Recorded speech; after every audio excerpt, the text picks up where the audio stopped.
नमस्कार. गीतेबद्दल काय सांगावं? गीता ही वाचन करण्याची आहेच. वाचनापेक्षा तो आपल्यासाठी एक जीवन जगण्याचं मॅन्युअल आहे. It is a working manual. त्यात बघून आपल्याला मार्गदर्शन प्राप्त होऊ शकतं. तुम्हाला माहिती आहे की गीता ही कुरुक्षेत्राच्या युद्धभूमीवर म्हणजे रणांगणावर श्रीकृष्णाने अर्जुनाला सांगितली. ती संजयनी दिव्य दृष्टीने बघितली आणि धृतराष्ट्राला सांगितली.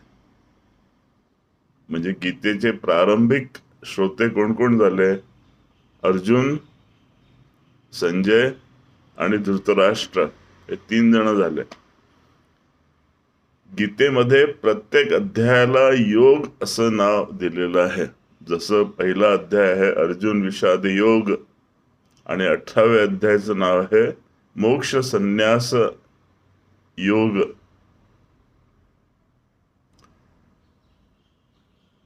आता आपण इतके दिवस गीतेमधले महत्वाचे श्लोक जसे स्फुरतील तसे तसे आपण घेऊन त्याच्यावर आपण चर्चा करत होतो.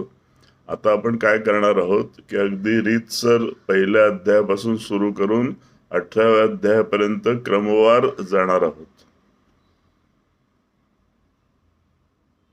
गीतेमधले महत्वाचे योग जे आहेत, बुद्धियोग, कर्मयोग, ध्यान योग, ज्ञान योग, यावरती आपण विशेष करून फोकस करणार आहोत. गीतेवर मध्ये गीता वाचताना पाठांतरावरती जोर देऊ नका.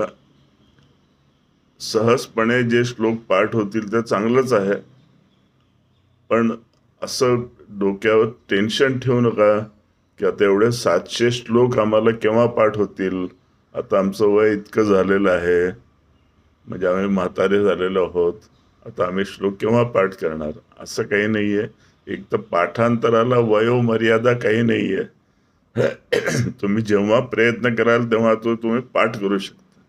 विशेष म्हणजे तुम्हाला त्याचं महत्व जर लक्षात आलं तर ते वाचता वाचता तुम्हाला हळूहळू पाठ होईल.